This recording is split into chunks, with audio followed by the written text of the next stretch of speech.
వేసవి ఎండ మోత మోగిపోతుంది. ఎండలు బాగా ఎక్కువ ఉన్నాయి. రాధ వేడి వంటగదిలో చెమటలు తుడుచుకుంటూ పనిచేస్తూ ఉంటుంది. శామ్ నేల మీద పడుకొని తన స్కూల్ నోట్బుక్తో ఆడుకుంటూ ఉంటాడు. ఇంతలో వీధిలో ఐస్ క్రీం బండి సౌండ్ చేసుకుంటూ వెళ్తుంది. శామ్ సౌండ్ వినగానే ఇంటి నుండి బయటికి బండి వెనక పరిగెత్తుతాడు.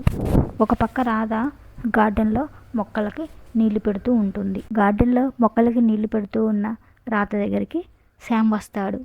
అమ్మా, నాకు ఐస్ క్రీం కొని పెడతావా అని అడుగుతాడు. అప్పుడు రాధ చిరునవ్వుతో, శామ్, మనం ఇంట్లోనే ఐస్ క్రీం ప్రిపేర్ చేద్దాం అని అంటుంది. రాధ, శామ్ ఇద్దరూ కలిసి ఎంతో ఉత్సాహంగా వంటగదిలోకి వెళ్తారు. రాధ, శామ్, నీకు ఏ ఐస్ క్రీం ఫ్లేవర్ కావాలి అని అడుగుతుంది. అప్పుడు శామ్, అమ్మా, నాకు మ్యాంగో ఐస్ క్రీం రెడీ చెయ్యి అని అంటాడు. రాధ మామిడి పళ్ళను చిన్న చిన్న ముక్కలు కోస్తుంది. ఆ తర్వాత మామిడి ముక్కలను మిక్సీ జార్లో వేసి పాలు, షుగరు వేసి మిక్సీ పడుతుంది. తర్వాత ఆ జ్యూస్ని ఐస్ క్రీమ్ మోల్డ్స్లో పోస్తుంది. జాగ్రత్తగా ప్రిపేర్ చేస్తున్నటువంటి ఐస్ క్రీమ్ మోల్డ్స్ని నెమ్మదిగా ఫ్రిడ్జ్లో పెడుతుంది.